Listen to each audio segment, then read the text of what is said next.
Hello everyone. आज हम chapter 3 atoms and molecules के एटॉम्स मतलब परमाणु और मॉलिक्यूल्स में अणु परमाणु एवं अणु के बारे में पढ़ेंगे।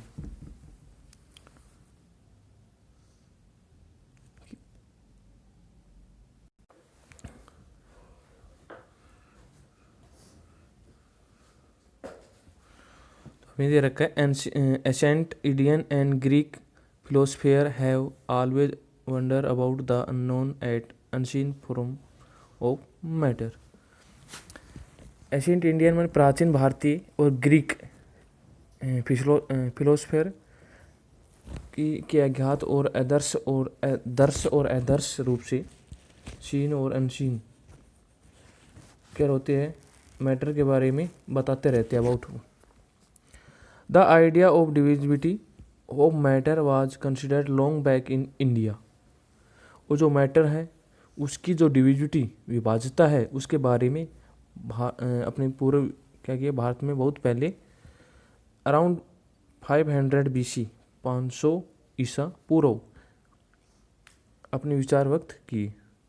An Indian फिलोसफेयर Maharshi Kanad postulate that if we go on dividing matter पदार्थ we shall get smaller and smaller particles। कि इंडियन फिलोसफेयर महर्षि कौन था, महर्षि कनाड था। उन्होंने क्या बताया कि जो मैटर है वो छोटे छोटे मॉलिक्यूल से मिलकर बना होता है, स्मॉल पार्टिकल छोटे छोटे पार्टिकल से मिलकर बना होता है पदार्थ। Ultimately a stage will come when we shall come across the smallest particles beyond which further division will not be possible. और हम क्या नहीं कर सकते, इसको एक स्टेज पाके क्या हो जाती है, ये स्मॉलेस्ट जो पार्टिकल होते हैं उनको हम डिवाइड नहीं कर सकते, इनके और टुकड़े नहीं कर सकते। ही नेम दिस पार्टिकल्स परमाणु, और इसे हम क्या कहते हैं, परमाणु कहते हैं। अनोदर इंडियन फिलोसफेयर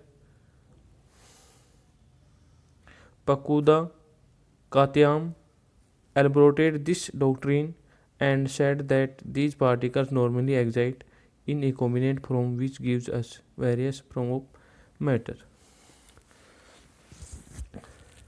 जो भारतीय दार्शनिक जो पकुदा कात्यम था उसने अपने बताया, इसको विस्तृत रूप से इसको समझाया। कहा कि जो ये मॉलिक्यूल्स है सामान्य रूप से क्या होते हैं, संयुक्त रूप से होते हैं, कॉम्बिनेशन होता है इनका। Around the same year ancient Greek philosopher Democritus and European suggest that if we go on dividing matter a stage will come here when particles obtained cannot be divided further। और लगभग जो Greek दार्शनिक था Democritus और Leucippus ने सुझाव दिया कि यदि हम मैटर को इसको डिवाइड करें, अगर डिवाइड करते जाए तो एक ऐसी स्थिति आ जाती है जहाँ पर क्या कर सकते हो, मॉलिक्यूल्स को इसको पार्टिकल्स को दोबारा विभाजित नहीं कर सकते लास्ट में इसको। Democratic call this individually particles atoms meaning individual. और हम इसे क्या कहते हैं, इसको मीनिंग इंडिविजुअल में इसको अविभाज्य कहते हैं। क्या नहीं किया जाता, अविभाज्य मतलब उसको विभाज्य नहीं कर सकते और इसके टुकड़े नहीं कर सकते। All this was based on philosophical consideration and not much experiment work to validate these ideas could be done till the 18th century। और जो ये विचारों को जो सिद्ध करने के लिए जो 18वीं शताब्दी थी, इसमें कोई अन्य कोई एक्सपेरिमेंट नहीं हुई। By the end of the 18th century scientists recognized the difference between elements and components and naturally becomes interested in finding out how and why elements combine and what happens where they combine।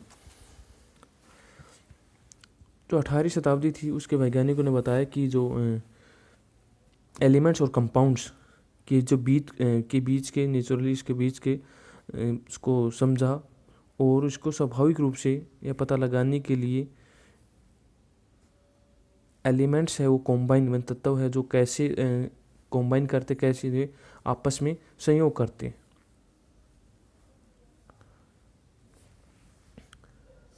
Antony L Lavoisier laid the foundation of chemical sciences by establishing two important law of chemical combination। वैज्ञानिक आत्वा L लाविजर था, उन्होंने बताया, उन्होंने दो नियम दिए important chemical combination के, जिसे रसायन विज्ञान का कहना महत्वपूर्ण आधार प्रदान किया। उसने दो नियम दिए हैं। तो पहला नियम है अपने पास लॉ ऑफ केमिकल कॉम्बिनेशन, रासायनिक संयोजन का नियम। The following two law of chemical combination were established after कि कौन कौन था कि जो यहाँ पे क्या दे रखा है, दो नियम दिए रखे हैं केमिकल कॉम्बिनेशन के।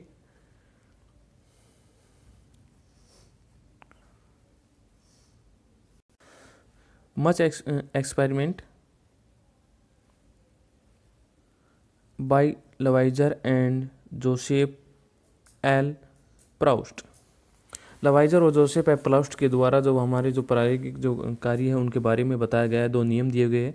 तो पहला नियम है law of conservation of mass conservation of mass, द्रव्यमान संरक्षण का नियम।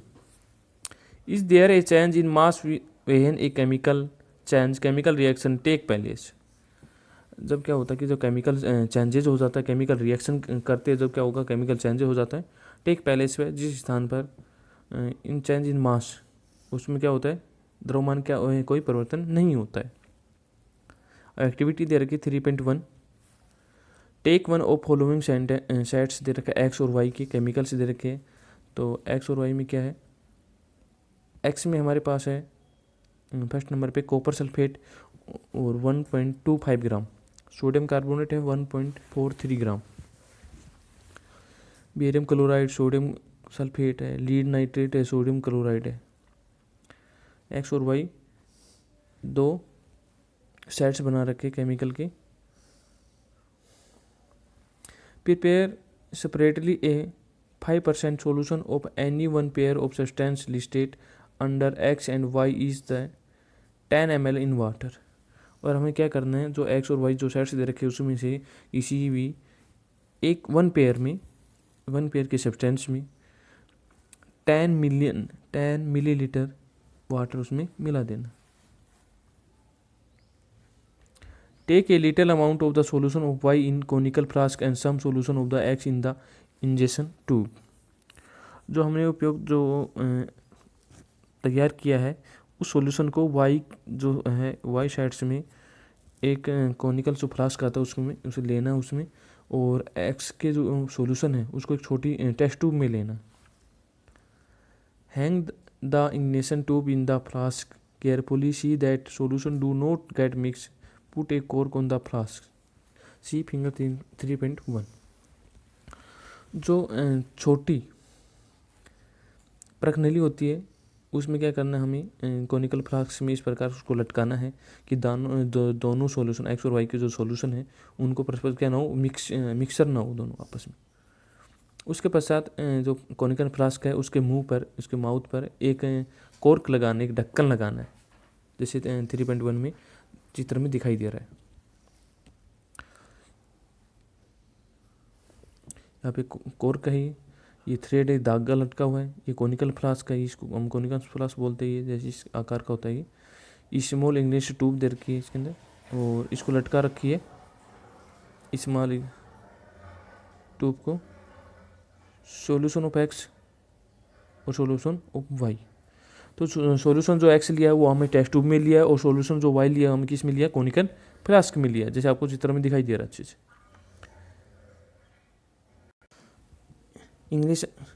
ignition tube containing solution of X deep in conical flask containing solution of y. Solution of y conical flask में लिया था और जो कंटेनिंग सॉल्यूशन ऑफ एक्स है वो उसमें कोनिकल फ्लास्क में लटकी हुई है, डीप में डूबी हुई है।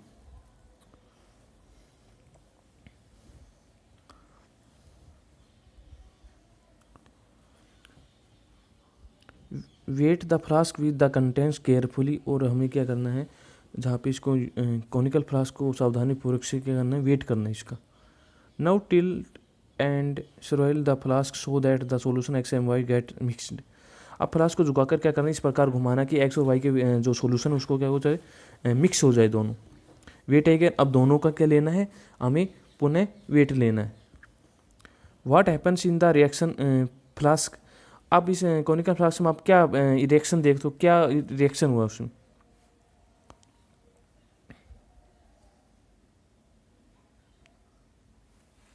Do you think that a chemical reaction has taken place. अब क्या सोचते हैं, क्योंकि जो रिएक्शन केमिकल जो रिएक्शन हुआ वो क्यों हुआ। Why should we put a cork on the mouth of the flask. जो कोनिकल जो फ्लास्क था उसके मुंह पर कॉर्क क्यों लगाते, हम ढक्कन क्यों लगाते। Does the mass of the flask and it's contents changes. और क्या होता है कि जो फ्लास्क जो मास है फ्लास्क का और उसके जो flask and it's content change, उसके जो कंटेंट्स है वो भी क्या हो जाते हैं, परिवर्तन हो जाते। मास और उसके कंटेंट दोनों चेंज हो जाते।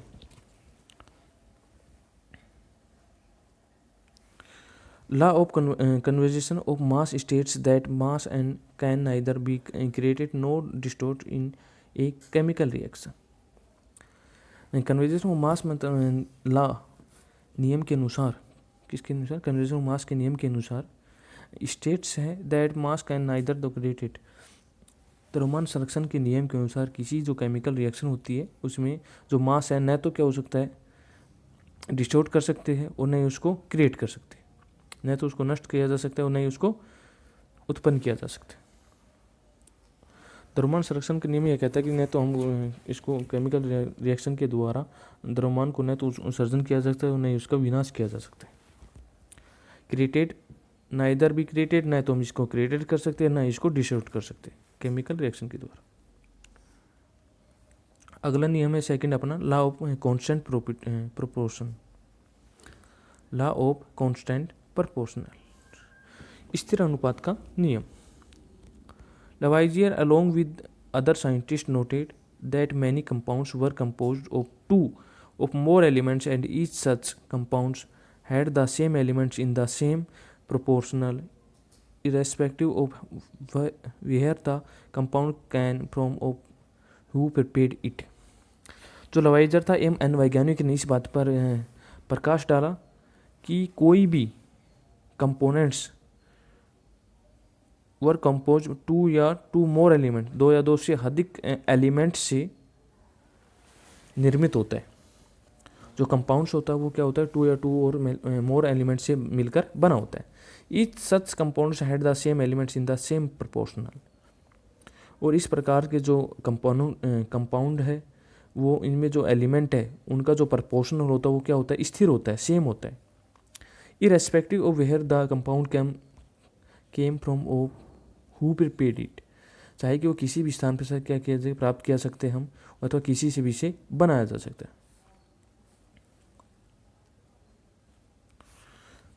In a compound such as water, the ratio of the mass of hydrogen to the mass of oxygen is always 1:8, whatever the source of water।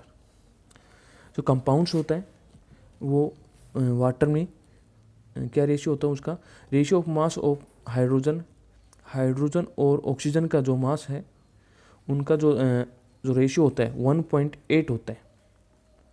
किसमें, पानी में, वाटर में, इसका कंपाउंडेंट का। हाइड्रोजन और ऑक्सीजन का क्या रेशियो रहेगा 1.1:8। दस इस प्रकार if 9 gram of water is decompose 1 gram of hydrogen and 8 gram of oxygen are always obtained. चाहे जल का कोई भी स्रोत हो इसमें, whatever the source of, कोई भी इसमें स्रोत हो वाटर का, पानी का। दस इस प्रकार से हम क्या करते हैं जो 9 ग्राम होता है जल का, अपघटन करते, डिकम्पोज कर देते, और 1 ग्राम हाइड्रोजन का एंड 8 ग्राम जो होता है वो ऑक्सीजन क्या हो जाता है, ऑब्टेन होता है, प्राप्त होगी आपको। किसमें? 9 ग्राम वाटर में। वाटर क्या होता है, डिकम्पोज होता है, 1 ग्राम हाइड्रोजन और 8 ग्राम ऑक्सीजन क्या होती है, हमें प्राप्त होती है, ऑब्टेन होती है। Similarly in ammonia, nitrogen and hydrogen are always present in the ratio 14:3 by mass, whatever the method of the source from which it obtained. इसी प्रकार अमोनिया है, नाइट्रोजन एवं हाइड्रोजन के मास के अनुसार ऑलवेज प्रेजेंट, सदैव कितना होता है, रेशियो 14:3 के अनुपात में विद्यमान रहता है हमेशा। Whatever the method of source of the which it is obtain, भले ही वो क्या हो, किसी भी प्रकार से निर्मित हुई हो या किसी भी स्रोत से ली गई हो। This led to the law of constant proportional which is also known as the law of defined proportional. उपयुक्त आपको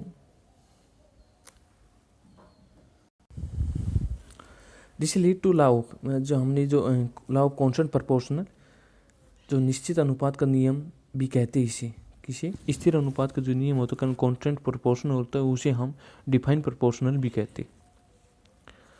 this law was state by Proust and in a chemical substance the elements are always present in defined proportional by mass. Proust ने इस नियम को इस प्रकार से व्यक्त किया कि किसी भी जो एलिमेंट है,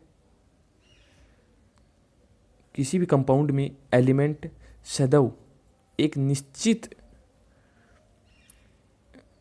द्रव्यमान में, निश्चित द्रव्यमान के अनुपात में क्या होता है, इस विद्यमान होता है।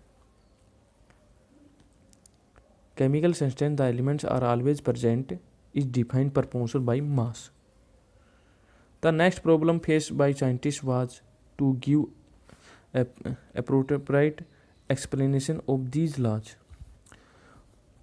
और किसी भी यौगिक में द नेक्स्ट प्रॉब्लम, अगली जो वैज्ञानिकों की जो समस्या थी वो क्या थी, इस नियम की उचित व्याख्या करने की थी, एक्सप्लेन करने की थी नियम को। British chemist John Dalton provide the basic theory about the nature of the matter. अंग्रेज जो रसायन था जॉन डाल्टन ने, उसने क्या किया, जो मैटर की क्या बताई, नेचर के मैटर के नेचर के बारे में उन्होंने थ्योरी दी, एक सिद्धांत दिया। Dalton picked up the idea of divisibility of matter which was till then just a philosophy. Dalton ने द्रव्यों की विभाज्यता का, डिविजिबिलिटी का क्या कर विचार प्रदान किया, और उस समय क्या था,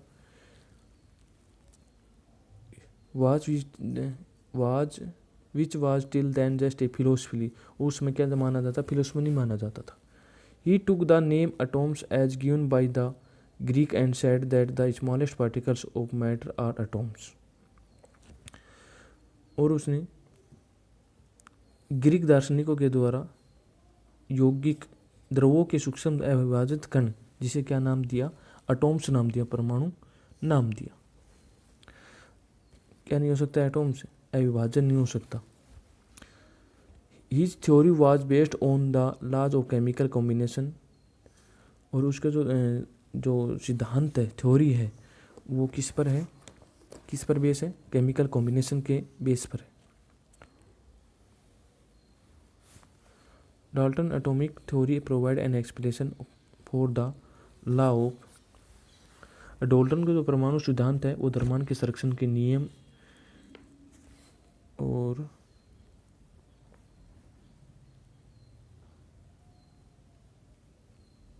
conversation of mass and the law of defined proportional. Dalton जो परमाणु का सिद्धांत है वो है द्रव्यमान के संरक्षण के नियम एवं निश्चित अनुपात के नियम की व्याख्या की उसने। According to the Dalton atomic theory, all matter, whether an element, a compound of a mixture, is composed of small particles called atoms. Dalton के परमाणु के सिद्धांत के अनुसार जो सभी कंपाउंड्स हैं और एलिमेंट्स हैं, a mixture is compose by small particle, छोटे छोटे पार्टिकल से मिलकर बने होते हैं, उसको हम क्या बोलते हैं? एटॉम्स बोलते हैं, जिन्हें हम परमाणु कहते हैं. The postulates of theory they may be stage as follows. और इस थ्योरी के सिद्धांत की हम विवेचना इस प्रकार से कर सकते हैं, नीचे दी गई है. तो पहला है अपने पास all matter is made of very tiny particles called atoms which participate in chemical reaction. All matter सभी पदार्थ मेड ऑफ बने होते हैं वेरी टीनी, बहुत ही छोटे छोटे पार्टिकल से, उसे हम क्या बोलते हैं? एटॉम्स से बोलते हैं. और विच पार्टिसिपेट इन केमिकल, और वो किस में भाग लेते हैं? केमिकल रिएक्शन में भाग लेते हैं. Atoms are individually particles which can not be create or destroyed in a chemical reaction. Atoms है वो इंडिविजुअल होते हैं, वो मतलब दिखाई नहीं देते हैं, पार्टिकल्स बहुत ही छोटे होते हैं, और कैन नॉट बी क्रिएट, और क्या नहीं करती वो, न तो क्रिएट करते हो न डिस्टोर्ट करते इन केमिकल रिएक्शन में. जो रासायनिक अभिक्रिया होती है उसमें ना तो वो सर्जन होते और नहीं वो उनका विनाश होता है. थर्ड है atoms of given elements are identical in mass and chemical properties. जो हमारे पास एटॉम्स है वो दिए गए एलिमेंट्स में दिए गए तत्व एंड उसके आइडेंटिकल ओ इन ए मास की जो द्रव्यमान, परमाणु को जो द्रव्यमान दे रखा है, एंड केमिकल प्रॉपर्टी उसके जो रासायनिक गुण धर्म क्या होते हैं? सेम होते. Atoms of different elements have different masses and chemical properties.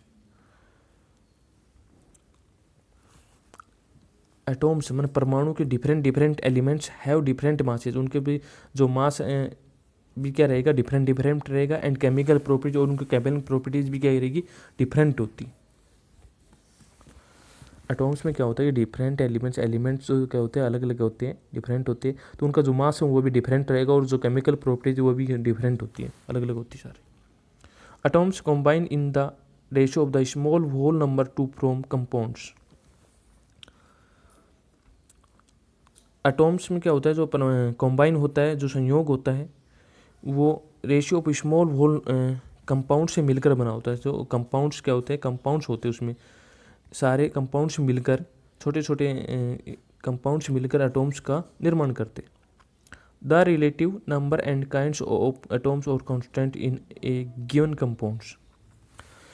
और किसी भी प्रकार के कंपाउंड में एटॉम्स के सापेक्ष की संख्या एक प्रकार क्या होती है? निश्चित होती है, कांस्टेंट होती है इसमें एटॉम्स की संख्या. You will study in the next chapter the all atoms are made up to still small particles. और आप अगले अध्याय में यह अध्ययन करेंगे कि जो परमाणु है और वो और भी क्या होते हैं? स्टील स्मॉल, छोटे छोटे कण में विद्यमान होते हैं. अब हम देखें व्हाट इज एन एटॉम.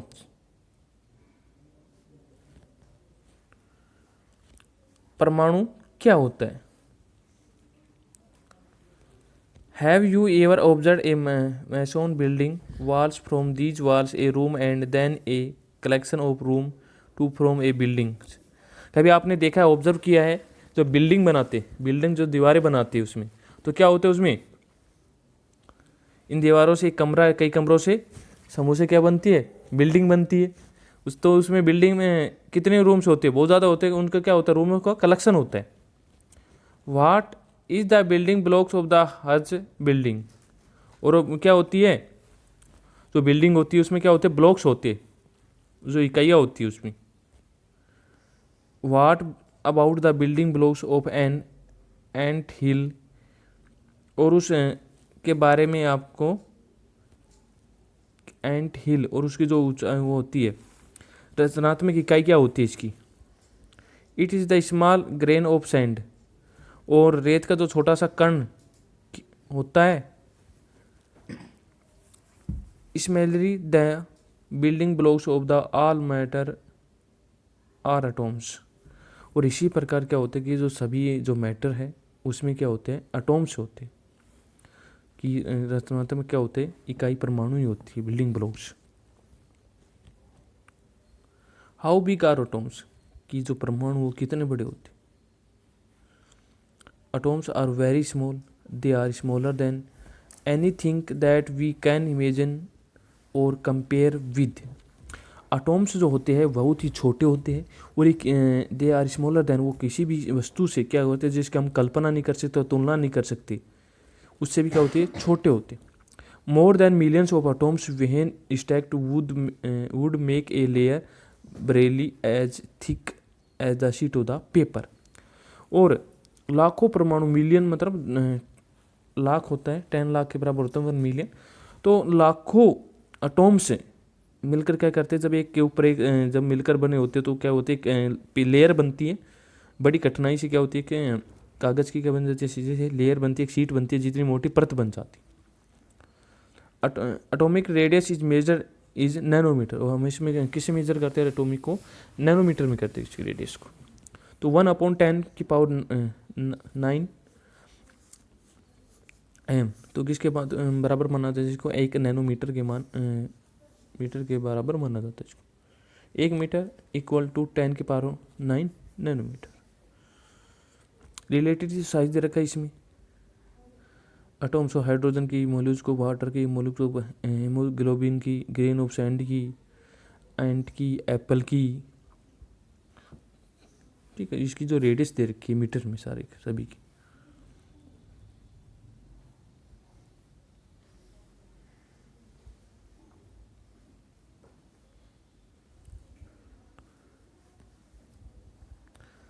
अब हमें दे रखा है we might think that is atoms are so insignificant in size, why should we care about them. जब एटॉम्स होता है उनका जो आकार होता है वो इतना सूक्ष्म होता है कि इतना उसका साइज इतना होता है कि उसको हम क्या मान सकते हैं, वी शुड जो केयर अबाउट देम, उनको हम नगण्य के बारे में इसे नगण्य मान सकते हैं। और तो हम इसके बारे में क्या सोचते हैं, इसके बारे में care about, this is because out entire world is made up दो एटॉम्स। इसके बारे में इसलिए सोचते हैं क्योंकि इसका जो पूरा अपना जो वर्ल्ड है वो किससे बना हुआ है, एटॉम्स से मिलकर बना हुआ है, परमाणु से मिलकर बना हुआ है। We may not be able to see them but they are there and constantly affecting whatever we do. चाहे हम उनको देख नहीं सकते, फिर भी क्या होती है, यहाँ पे वो विद्वान होते। Through modern technical we can now produce magnified image of surface of elements showing atoms. और हम आधुनिक तकनीक की सहायता से अब क्या कर सकते हैं, जो एलिमेंट्स होते हैं उनके जो सरफेस एरिया होते हैं उनको हम प्रतिबिंबों को से मैग्नीफाइड से हम कह सकते हैं इस इमेज को देख सकते हैं, जिनमें क्या हो उपस्थित उसमें क्या हो एटॉम्स स्पष्ट रूप से दिखाई देते उसमें। चाहिए आपको एक सिलिकॉन की परत दे रखी है, silicon an image of the surface of silicon, silicon सतह का प्रतिबिंब।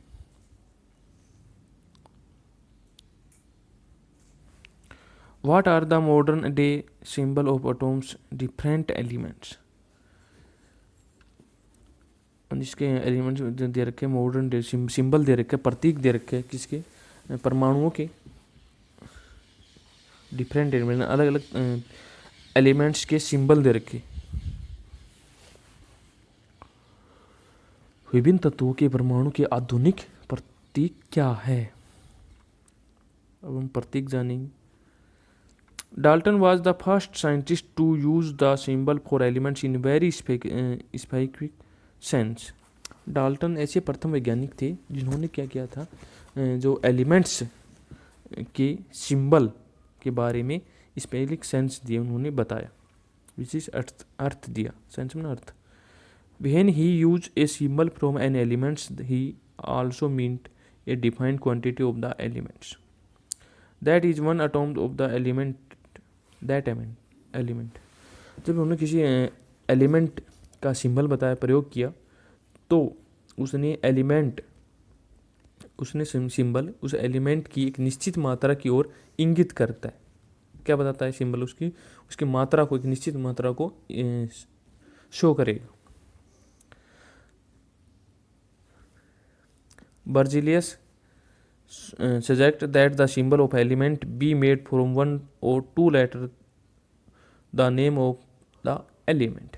बर्जियस ने क्या किया, जो एलिमेंट्स हैं उनके ऐसे सिंबल्स के बारे में सुझाव दिया, सजेस्ट दिया जो उन एलिमेंट्स के नामों से एक या दो लेटर अक्षरों से क्या होता है, प्रदर्शित होते हैं, शो होते हैं। जैसे हाइड्रोजन है तो हाइड्रोजन का जो सिंबल्स है इस प्रकार का होता है, कार्बन का इस प्रकार से होता है, ऑक्सीजन का इस प्रकार से होता है, और फास्फोर को इस प्रकार से दर्शाते हैं। सिंबल दे रखे हैं सभी का, तो आप देख सकते हैं इनको सभी का। Symbols for some elements are proposed by Dalton. Dalton द्वारा जो सुझाव दिए गए थे, कुछ एलिमेंट्स के सिंबल दे रखे हैं।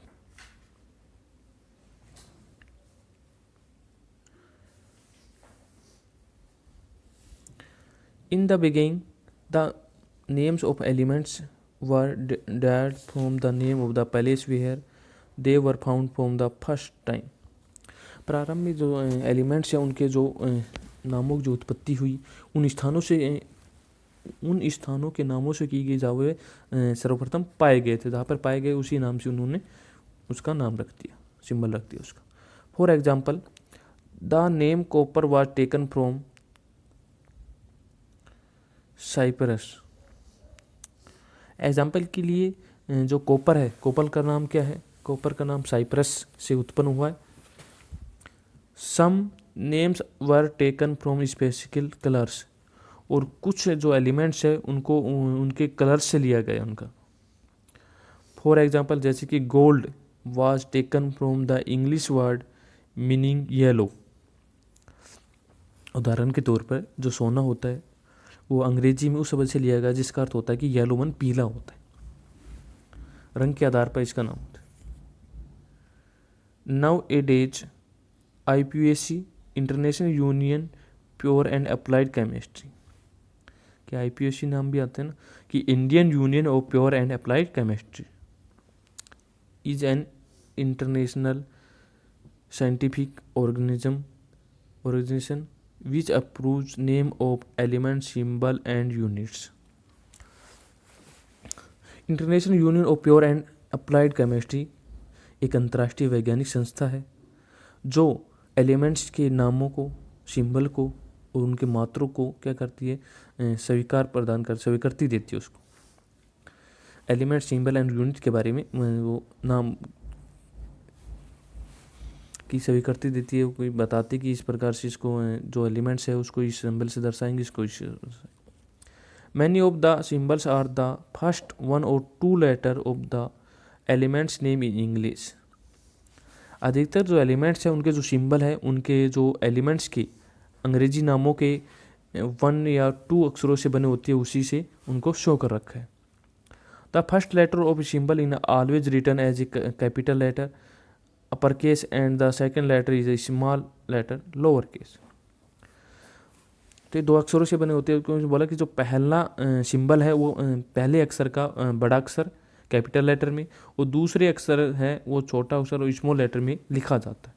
फॉर एग्जांपल के लिए जैसे कि हाइड्रोजन है, हमने इसको क्या लिख दिया, स्मॉल कैपिटल लेटर में लिख दिया इसको। एल्यूमिनियम है, इसको AL लिखा जाता है एंड नॉट AL। दोनों AL बड़े, मतलब A जो है पहला अक्षर है वो बड़ा होना चाहिए और दूसरा अक्षर वो छोटा होना चाहिए। जैसे कोबाल्ट है, CO लिखेंगे, C कैपिटल में है, O स्मॉल लेटर में, एंड नॉट CO, दोनों कैपिटल लेटर में नहीं लिखे। इस प्रकार से सिंबल और the some elements are formed from the first letter of the name and letters appearing letter in the name. Example are chlorine, Cl, zinc, Zn, etc। Symbol और some elements, जो symbol होते हैं सम कुछ तत्वों के किससे बनाए होते हैं, first letter of the name, जो नामों के प्रथम अक्षर तथा बाद में आने वाले किसी एक अक्षर को संयुक्त करके, कॉम्बिनेट करके बना रखे। उदाहरण जैसे क्लोरीन है, Cl, और जैसे जिंक है, Zn। Other symbols have been taken from the names of the elements in Latin journal of Greek. और अदर तत्वों के हमें एलिमेंट्स की बात करें, उनके जो सिंबल है वो लैटिन हो या जर्मन है, ग्रीक भाषाओं में उनके नामों से बनाए गए। फॉर एग्जाम्पल के लिए the symbol of iron is Fe from its Latin form ferrum, sodium is Na from natrium, potassium is K from calcium. Therefore, each element has a name and unique chemical symbol.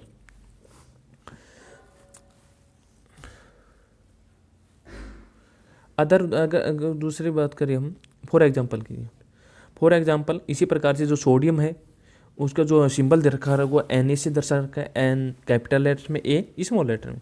Potassium का जो symbol है वो K से दर्शा रखा है, और natrium and कैलियम से क्या होता है वो उत्पन्न होता है। इस प्रकार प्रत्येक एलिमेंट का एक नाम और एक अद्वितीय रासायनिक सिंबल होता है, केमिकल सिंबल होता है। एक एलिमेंट का नेम होता है एंड यूनिक केमिकल रिएक्शन होगा सभी का, प्रत्येक एलिमेंट का।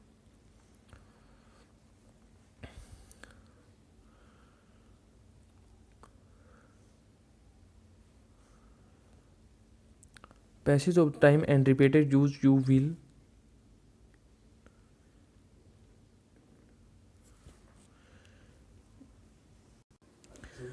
the above table is given for you to refer whenever you study about the elements. Do not bother the memory all in one go.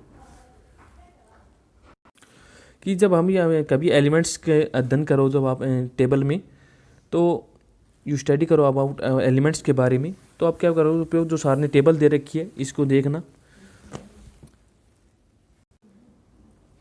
Passage of time and repeated use you will automatically be able to reproach the symbol.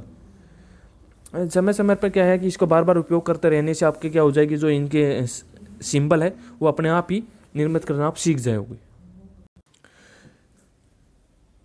Symbol for some elements, हमें जो कुछ तत्वों के क्या दे रखे symbol दे रखे, तो ये आप देख लेना। एल्यूमिनियम के जैसे किस सिंबल से दर्शा सकता है, ए कैपिटल है और एल स्मॉल लेटर में। आर्गन है, बेरियम है, बोरोन है, बोरमिन है, कैल्शियम है, कार्बन है, क्लोरीन है, कोबाल्ट है, copper, fluorine, gold, hydrogen, iodine, iron, lead, magnesium, neon, nitrogen, oxygen, potassium, silicon, silver, sodium, sulphur, uranium और जिंक, इनके सभी के सिंबल दे रखे हैं। इनको आप याद कर लीजिएगा सिंबल को।